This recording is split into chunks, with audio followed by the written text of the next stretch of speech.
children. Hope all of us are doing good. The topic that we will study today is transportation of substances. And the things we will learn are transportation in humans, circulatory system, working of heart, excretory system, transportation in plants and excretion in plants. So far we have studied that food, water and oxygen are essential for the survival of living organisms. These substances must reach to each and every body cell. Similarly, waste products produced during various life processes like digestion, respiration need to be removed from the body. But how are these materials transported to the various parts of the animals and plants? Let us discuss transportation in human beings and other animals. तो हमने देखा कि खाना, पानी, oxygen ये किसी भी living organism के सर्वाइवल के लिए ज़रूरी है और इन चीज़ों का बॉडी के हर सेल तक पहुंचना ज़रूरी है। इसी तरह से बॉडी के अंदर जो अलग अलग वेस्ट प्रोडक्ट्स हैं उनका बॉडी के बाहर निकलना भी ज़रूरी है। तो ये सारे मटेरियल्स जो हैं बॉडी के अलग अलग हिस्सों में कैसे ट्रांसपोर्ट होते हैं, let us see that. So first of all let us look at the transportation in humans. In the human body, following are some of the substances that need to be transported. Digested food to all the body cells where it will be oxidized to release energy, oxygen required for the oxidation of digested food, then water and minerals required for the proper functioning of the body of an organism, and waste products generated as a result of life processes like digestion and respiration must be removed out of the body. During digestion, undigested food and during respiration, carbon dioxide and water are produced as waste products. तो human body के अंदर क्या क्या चीज़ों की transportation ज़रूरी है? सबसे पहले तो जो डाइजेस्टेड खाना है वो बॉडी के सारे सेल्स तक पहुंचना ज़रूरी है, जहां पे उसकी ऑक्सीडेशन होती है तो एनर्जी रिलीज होती है। फिर ऑक्सीडेशन बॉडी के अलग अलग हिस्सों में पहुंचनी ज़रूरी है ताकि डाइजेस्टेड खाने की ऑक्सीडेशन हो सके। फिर पानी और मिनरल्स हैं जो बॉडी के अलग अलग हिस्सों में प्रॉपर फंक्शनिंग के लिए ज़रूरी हैं। फिर पूरी बॉडी में इतने सारे जो प्रोसेसेस हो रहे हैं उनसे कितना सारा वेस्ट मटेरियल निकलता है, जैसे कि अनडाइजेस्टेड फूड, फिर कार्बन डाइऑक्साइड या पानी, तो इन सब का बाहर निकलना भी ज़रूरी है। So in human beings transportation of substances is carried out by two systems, circulatory system and excretory system. जो सर्कुलेटरी सिस्टम है वो अलग अलग चीज़ों को बॉडी के अलग अलग हिस्सों तक पहुंचाता है और जो बॉडी के अलग अलग हिस्सों के वेस्ट प्रोडक्ट्स हैं उनको बॉडी के बाहर एक्सक्रीटरी सिस्टम से निकाला जाता है। So first of all let us look at the circulatory system. Circulatory system में आते हैं हमारा ब्लड वेसल्स और heart. So what is blood? एक रेड कलर का फ्लूइड जो हमारी पूरी बॉडी के अंदर फ्लो कर रहा है ब्लड वेसल्स के अंदर, उसे ब्लड कहते हैं। अब ये हमारी लाइफ के लिए बहुत ज़रूरी है क्योंकि ये डाइजेस्टेड खाने को, ऑक्सीजन को, न्यूट्रिएंट्स को, पानी को, गैसेस को, वेस्ट प्रोडक्ट्स को बॉडी के अलग अलग हिस्से तक लेके जाता है या फिर बाहर निकालता है। ऑक्सीजन हमारे लंग्स से ब्लड के सेल्स तक पहुंचती है और हमारे बॉडी के अंदर का जो कार्बन डाइऑक्साइड होता है जो रेस्पिरेशन के टाइम में बनता है वो ब्लड के थ्रू लंग्स तक आता है ताकि वो बाहर निकाला जा सके। ब्लड के दो हिस्से हैं, एक लिक्विड पार्ट जिसे प्लाज्मा कहते हैं और एक सॉलिड पार्ट जिसे कॉर्पस्कल्स कहते हैं। Now what are the components of blood and their functions? So plasma जो है ये ट्रांसपेरेंट कलर का फ्लूइड है, इसके अंदर गैसेस, न्यूट्रिएंट्स, वेस्ट, सॉल्ट और प्रोटीन्स जो हैं डिसॉल्व हो जाते हैं। इसका एक मेन कंपोनेंट जो है वो पानी है। अब इसका फंक्शन है कि जितने भी पानी में मिक्स होने वाली चीज़ें हैं जैसे कि कार्बन डाइऑक्साइड हो गया या न्यूट्रिएंट्स हो गए उनको, या फिर जो ब्लड क्लॉट्स होते हैं उनको ये सेल से लंग्स तक या फिर बॉडी के अलग अलग हिस्सों में ट्रांसपोर्ट करता है। Then what are corpuscles? The red blood cells और द आरबीसीज और एरिथ्रोसाइट्स, ये बाइकॉन्केव डिस्क की शेप के स्ट्रक्चर्स हैं। इनके अंदर रेड कलर का सब्सटेंस होता है हीमोग्लोबिन। इसका काम है लंग्स से ऑक्सीजन को बाकी के हिस्सों तक लेकर के जाना। अब उसके बाद आते हैं वाइट ब्लड सेल्स और WBCs या फिर जिनको ल्यूकोसाइट्स कहते हैं। ये सेल्स की कोई एक फिक्स शेप नहीं होती, ये अपने आप से मूव कर सकते हैं और इनको हमारे बॉडी के सोल्जर्स भी कहा जाता है। ये हमारी बॉडी को इन्फेक्शन से बचाते हैं और ये या तो जो डिजीज़ कॉजिंग बैक्टीरिया या वायरसेस होते हैं या तो उनको खा लेते हैं या उनके अगेंस्ट एंटीबॉडीज़ प्रोड्यूस करते हैं। फिर ब्लड प्लेटलेट्स या फिर थ्रोम्बोसाइट्स होते हैं, ये बहुत ही छोटे सेल्स होते हैं, आरबीसी से भी छोटे होते हैं। ये हेल्प करते हैं ब्लड क्लॉटिंग में। इनकी वजह से हमारे बॉडी के जहाँ पे भी कट या चोट लगी होती है वो जगह सील हो जाती है और ज़्यादा ब्लड लॉस नहीं होता। Then we have the blood vessels. ये एक ट्यूब लाइक स्ट्रक्चर्स का नेटवर्क है जो हमारी पूरी बॉडी के अंदर ब्लड को ट्रांसपोर्ट करता है। अब ये दो टाइप के होते हैं। फर्स्ट इज आर्टरीज, ये बहुत ही थिक वॉल के स्ट्रॉन्ग और इलास्टिक ब्लड वेसल्स होते हैं। ये ऑक्सीजन रिच ब्लड को हमारे हार्ट से बॉडी के अलग अलग हिस्सों तक लेके जाते हैं। They lie deeply under the skin. Blood flow through arteries is rapid and under pressure. Only pulmonary artery is the artery that carries carbon dioxide rich blood from the heart to the lungs. Then we have veins. ये बड़ी ही पतली wall की blood vessels हैं जो कि carbon dioxide rich blood को body के अलग अलग पार्ट से हार्ट तक लेकर के आते हैं। वेन्स की बड़ी इलास्टिक और पतली वॉल्स होती हैं। Blood flowing through veins does not have high pressure. Veins have walls which allow blood to flow only in one direction which is towards the heart, and veins lie closer to the skin. Only the pulmonary vein is the vein which carries oxygen rich blood from lungs to the heart. Then we have capillaries. जब artery organ तक पहुंचती है तो वो बहुत ही छोटे और पतले ब्लड वेसल्स में डिवाइड हो जाती है। ये बहुत ही पतले ब्लड वेसल्स होते हैं और ये जाकर के अल्टीमेटली वेन्स को जॉइन करते हैं। कैपिलरीज जो हैं वो बहुत ही छोटे ब्लड वेसल्स होते हैं और इनकी थिन वॉल्स होती हैं। अब वॉल्स जो हैं कैपिलरीज की वो थिन इसलिए होती हैं ताकि यहाँ पे डिफ्यूजन ऑफ गैसेस हो सके और जो बाकी सब्सटेंसेस हैं उनका डिफ्यूजन इजीली ना हो।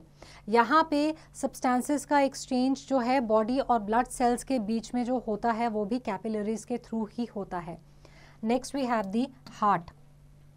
ये एक 4 चेम्बर्स वाला मस्कुलर ऑर्गन है जो कि चेस्ट कैविटी में दोनों लंग्स के बीच में प्रेजेंट होता है। इसका लोअर हिस्सा थोड़ा सा कोनिकल होता है और थोड़ा सा ये लेफ्ट की तरफ टिल्टेड होता है। हार्ट का फंक्शन होता है ब्लड को बॉडी के हर पार्ट तक पंप करना और ये नॉन स्टॉप लाइफ से लेके डेथ तक काम करता है। The human heart has 2 sets of pumping chambers which together work as a team. It is vertically divided into 2 sides, right and left. Each side is made up of smaller upper chamber called the atrium or auricle and the longer and more muscular lower chamber called the ventricle. Thus the 4 chambers of the human heart are the right atrium, the left atrium, the right ventricle and the left ventricle. जो right atrium है वो सीधा right ventricle में open होता है और जो left atrium है वो सीधा लेफ्ट वेंट्रिकल में ओपन होता है। A muscular wall called septum separates the right side of the heart from its left side. So the blood cannot go from one auricle to the other or from one ventricle to the other. The right auricle and the right ventricle has a valve between them which is called the tricuspid valve, and the valve between the left auricle and the left ventricle is called the bicuspid valve. ये जो valve हैं ये open होते हैं तो जो blood flow है वो वेंट्रिकल्स में जाता है, लेकिन ये फिर एकदम से बंद हो जाते हैं ताकि जब वेंट्रिकल में ब्लड भर जाए वो वापस से फिर ऑरिकल में ना जाए। Now let us look at the working of heart. जो इम्प्योर ब्लड है जो कि बॉडी के अलग अलग ऑर्गन से वेन्स में आता है वो हार्ट में वीना कावा के थ्रू अंदर आता है राइट ऑरिकल में। जो राइट ऑरिकल है इस इम्प्योर डीऑक्सीजनेटेड ब्लड को राइट वेंट्रिकल में सेंड करता है। राइट वेंट्रिकल जो है इस ब्लड को पल्मोनरी आर्टरी में पंप करता है जहां से फिर ये लंग्स तक पहुंचता है ताकि इसकी दोबारा से ऑक्सीजनेशन हो सके। लंग्स जो हैं इस ब्लड को प्योरीफाई करते हैं इसमें ऑक्सीजन मिक्स करके और इस ब्लड में से कार्बन डाइऑक्साइड को निकाल करके, और जो प्योर ब्लड है जिसे कि ऑक्सीजनेटेड ब्लड और फिर जो प्योर ऑक्सीजनेटेड ब्लड है उसको लंग्स जो हैं फिर लेफ्ट ऑरिकल में पल्मोनरी वेन के थ्रू भेजते हैं। लेफ्ट ऑरिकल जो है फिर इस ब्लड को लेफ्ट वेंट्रिकल में पंप करता है और लेफ्ट वेंट्रिकल इस ब्लड को बाकी के बॉडी के अलग अलग हिस्सों में आओटा के थ्रू निकालता है। Now let us look at the heart beat. The chambers of the heart are made up of special types of muscles called cardiac muscles. ये जो muscles हैं ये कभी भी relax नहीं करते और life के end तक continuously काम करते रहते हैं. Blood को pump करने के लिए ये muscles contract और relax करते हैं rhythmic manner में. This rhythmic contraction followed by expansion or relaxation of the heart muscle constitutes a heartbeat. Heartbeat जो है ये बड़ी ही लब और डब की साउंड प्रोड्यूस करती है जिसे कि डॉक्टर स्टेथोस्कोप के थ्रू सुन सकते हैं. अगर आप अपने हाथ को अपने चेस्ट के लेफ्ट साइड की तरफ रखें तो आपको अपनी हार्ट बीट महसूस होती है और जब बहुत ज़्यादा फिजिकल एक्टिविटी होती है तो हार्ट बीट थोड़ी सी तेज़ हो जाती है. Now let us look at the pulse. Each time the heart pumps the blood to the arteries, they stretch and relax. It causes a throbbing movement called pulse in the arteries. इसलिए जब भी कोई एक heart beat होती है तो artery में एक पल्स क्रिएट होती है. ये जो पल्स है इसको हम बॉडी के अलग अलग हिस्सों में जैसे कि रिस्ट पे, नेक पे या एंकल में महसूस कर सकते हैं. जो number of pulse beats per minute है उसको किसी की पल्स रेट कहा जाता है. एक एडल्ट नॉर्मल पर्सन की जो पल्स रेट है वो 72 से लेके 80 पल्स पर मिनट होती है रेस्टिंग पोजीशन में. और न्यूबॉर्न बेबी की जो नॉर्मल पल्स रेट है वो 120 टू 160 पल्स पर मिनट होती है. अगर बुखार चढ़े तो हार्ट बीट थोड़ी सी ज़्यादा बढ़ जाती है ताकि ब्लड जो है वो बॉडी के सरफेस तक ज़्यादा जल्दी पहुँचे जिससे कि एक्स्ट्रा हीट जो है वो बॉडी रिलीज़ कर सके और कूल डाउन हो सके. Now let us look at the excretory system. हमारी बॉडी के अंदर बहुत सारे केमिकल रिएक्शंस हो रहे होते हैं जब हमारे बॉडी के अंदर डाइजेशन और एस्पिरेशन होता है. अब इस टाइम पे बहुत सारे एसेंशियल सब्सटेंसेस और वेस्ट प्रोडक्ट्स फॉर्म होते हैं. अब ये जो वेस्ट प्रोडक्ट्स हैं इनको हमारी body time to time body के बाहर निकाल देती है. तो ये जो प्रोसेस है जिससे हमारी बॉडी अपने अंदर का वेस्ट प्रोडक्ट बाहर निकालती है उसे एक्सक्रीशन कहते हैं. और बहुत सारे ऑर्गन्स इसमें इन्वॉल्व होते हैं जैसे कि lungs, skin, large intestine, kidneys, anus and urethra. In humans, waste produced are urea, sweat, undigested food, carbon dioxide, water, etc. These wastes are removed as follows. The solid waste जो कि digestion के time में हमारी body में बनता है उसको faces के फॉर्म में एनस के थ्रू बाहर निकाला जाता है. गैशियस वेस्ट हमारे बॉडी के अंदर कार्बन डाइऑक्साइड और वाटर वेपर रिलीज होते हैं रेस्पिरेशन के टाइम में. ब्लड इंस वाले गैशियस वेस्ट को हमारे लंग्स तक लेकर के जाता है. लंग्स के अंदर बड़े छोटे छोटे से एल्वियोलाई यानी कि छोटे टाइनी एयर सैक्स होते हैं. यहाँ पे ब्लड की जो डिफ्यूजन होती है वहाँ से फिर ये कार्बन डाइऑक्साइड बाहर एल्वियोलाई में जो आती है ये फिर लंग्स में से होती हुई नोज के थ्रू बाहर निकाली जाती है. Then we have chemical waste जैसे कि सॉल्ट और यूरिया, ये हमारी बॉडी में प्रोड्यूस होते हैं. इसके अलावा हमारी बॉडी में स्वेट भी प्रोड्यूस होता है जो स्किन से बाहर निकलता है. स्किन जो है इसके नीचे बहुत ज़्यादा नंबर में ब्लड वेसल्स होते हैं. There are about 2 to 5 million small structures present under our skin which are known as sweat glands. Salt and urea diffuse out from the blood with water into the sweat glands. These wastes then leave body through tiny pores present in the skin as sweat. Then we have liquid waste. हमारी body में एक urinary system है जिसमें कि urine form होता है. Urinary system जो है ये हमारी बॉडी का एक एक्सक्रीटरी सिस्टम का पार्ट है. सो यूरिनरी सिस्टम के जो मेन पार्ट्स हैं वो हैं kidneys, ureters, urinary bladder and urethra. Kidneys ये दो होती हैं, बीन शेप की होती हैं, डार्क रेड कलर की हैं, स्लाइटली फ्लैटेंड हैं और हमारे बैक वॉल में एब्डोमिनल कैविटी में पीछे की तरफ जो है डायफ्राम के जस्ट नीचे दोनों साइड पे वर्टिब्रल कॉलम के होती हैं. ये लास्ट की 2 रिब से प्रोटेक्टेड होती हैं. हर किडनी में मिलियंस ऑफ फिल्टर्स होते हैं जिन्हें नेफ्रॉन कहा जाता है. ब्लड इन किडनीज में एंटर करते हैं. नेफ्रॉन जो है इसको फिल्टर करके जो वेस्ट प्रोडक्ट होता है ब्लड का उसको बाहर निकाल देते हैं. ये जो है फिर पानी में डिसॉल्व होके यूरिन फॉर्म करता है. Then we have ureters. 2 pairs हैं जो कि मस्कुलर नैरो ट्यूबुलर स्ट्रक्चर्स हैं. ये किडनी से शुरू होते हैं और यूरिनरी ब्लैडर में ओपन होते हैं. ये यूरिन को किडनी से यूरिनरी ब्लैडर तक लाते हैं. Then we have urinary bladder, ये एक पेयर शेप का सैक या स्ट्रक्चर है जो कि हमारे पेल्विक रीजन में एब्डोमिनल कैविटी के नीचे सिचुएटेड है। ये एक टाइम पे 0.5 से 1 लीटर ऑफ यूरिन को होल्ड कर सकता है। देन वी हैव यूरेथ्रा, ये छोटा मस्कुलर ट्यूब लाइक स्ट्रक्चर है जो कि यूरिनरी ब्लैडर से बॉडी के बाहर की तरफ ओपन होता है। यूरिन यहाँ से हमारी बॉडी के बाहर फेंका जाता है या निकाला जाता है। Now it is a fact, when kidneys of a person get damaged due to disease or any other reason, the person can still survive with the help of dialysis. Dialysis is a process of removing toxic substances from the blood with the help of a machine. The dialysis machine is also called as artificial kidney. Blood from the artery of the arm is led through the dialysis machine where urea and excess salts are removed. The blood is then led back into the patient's body through a vein.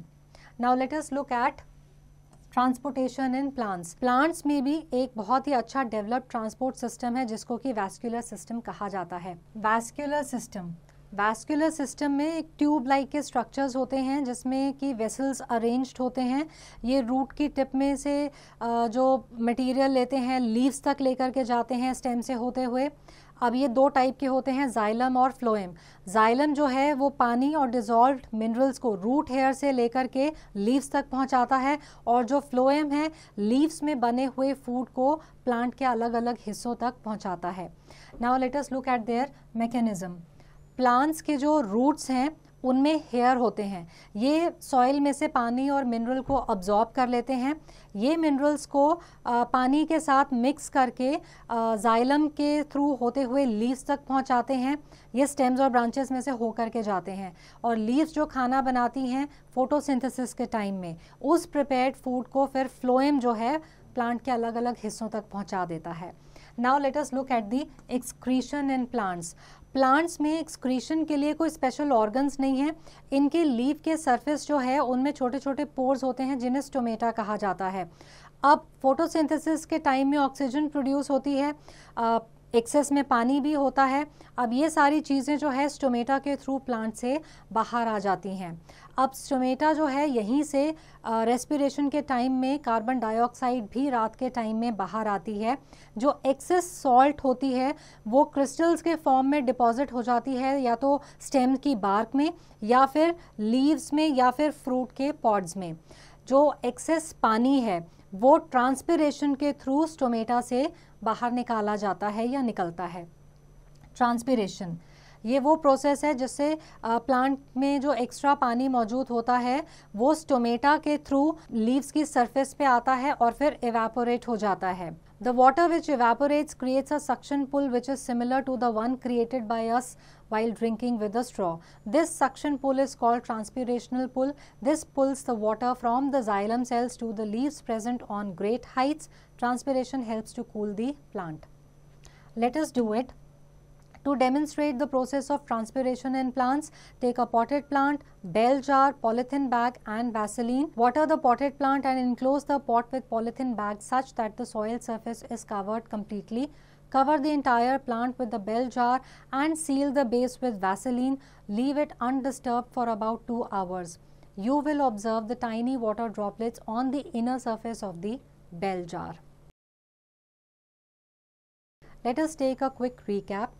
Human body has 2 organ systems for transport of substances: circulatory system and excretory system. Circulatory system of human body consists of blood vessels, blood and heart. Blood is made up of plasma, red blood cells, white blood cells and blood platelets. There are 3 kinds of blood vessels: arteries, veins and capillaries. Heart is a 4-chambered muscular organ which pumps blood throughout the body. The process of removal of waste produced in the body of a living organism is called excretion. Human beings excrete their body waste through lungs, skin, anus and through urinary system. The human urinary system is comprised of kidneys, ureters, urinary bladder and urethra. Plants transport water and minerals through special systems called vascular system. Vascular system of plants is made up with xylem and phloem vessels. Extra water from the plants is excreted through transpiration. So I hope that this chapter is clear to all, and answering questions based on this chapter will now be easy.